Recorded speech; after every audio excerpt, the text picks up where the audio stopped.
आता मी गॅसवर कढई ठेवली आहे, त्याच्यामध्ये 2 पळी तेल टाकायचं. त्यानंतर आपला चिरलेला कांदा त्याच्यामध्ये छान फ्राय करून घ्यायचा.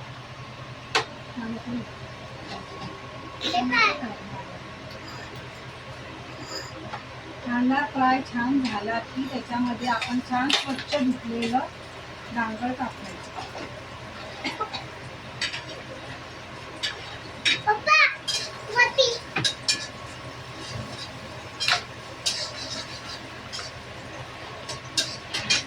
छान स्वच्छ आपण धुतलेलं डांगर त्याच्यामध्ये नंतर टाकून द्यायचं आणि 5 मिनिटं फक्त वाफेवर ठेवून द्यायचं.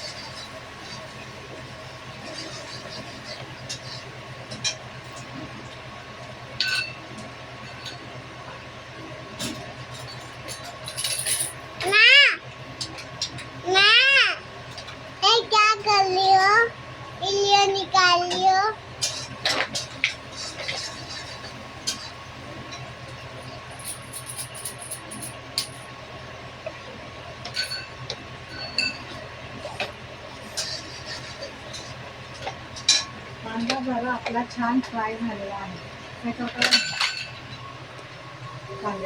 बघा कांदा आपला थोडा थोडा असा फ्राय होत आहे. त्यानंतर टोमॅटो टाकून द्यायचा, बारीक चिरलेला टोमॅटो.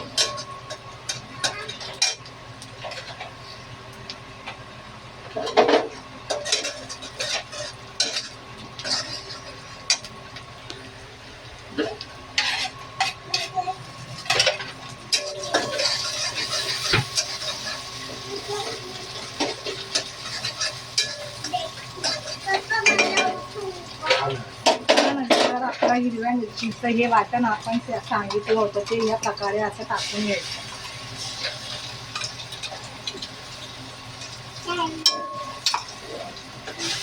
ते चांगला असा एकजीव करून घ्यायचं. तसं आता छान दिसते ग्रेव्ही, मसाला शिजल्यासारखं असं करून घ्यायचं. त्यानंतर चवीनुसार मीठ टाकायचं.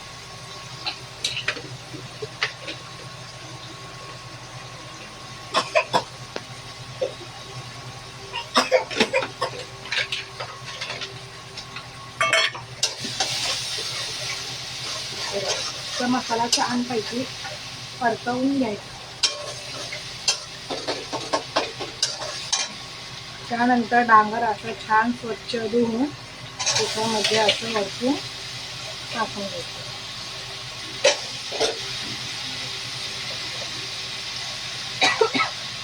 खूप साध्या आणि सोप्या पद्धतीने आपण डांगराची भाजी केलेली आहे.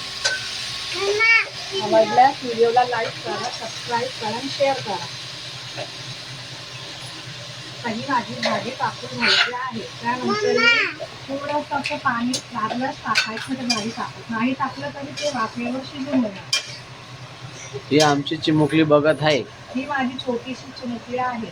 ती पण बघते, शिकते. ते पण बघते. तिला पण अशी बघण्याची खूप आवड आहे.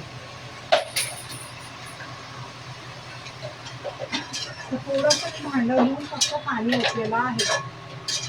पाणी नाही ओतलं तरी चालेल, कारण डांगर इथे पातळ कापल्यामुळे ते वाफेवर सुद्धा शिजून जाईल. जो आमचा चिमुकला आहे, हा काय बनवून देत नाही, काय काम करू देत नाही, आगाऊपणा करतोय. हे सगळं खेळणं त्याने ओतलेलं आहे. हे माझा मुलगा आहे, हा खूप आगाऊ आहे. सकाळी उठला का मला खूप त्रास देतो, मला काहीच करून देत नाही. असं व्हिडिओ काढावा. असा पसारा केलेला आहे. आता हा पसारा मला आवडण्यासाठी 2 तास तरी ॲटलीस्ट लागणार आहे. थँक्यू. व्हिडिओ आवडल्यास शेअर करा, लाईक करा, सबस्क्राईब करा. हे करा.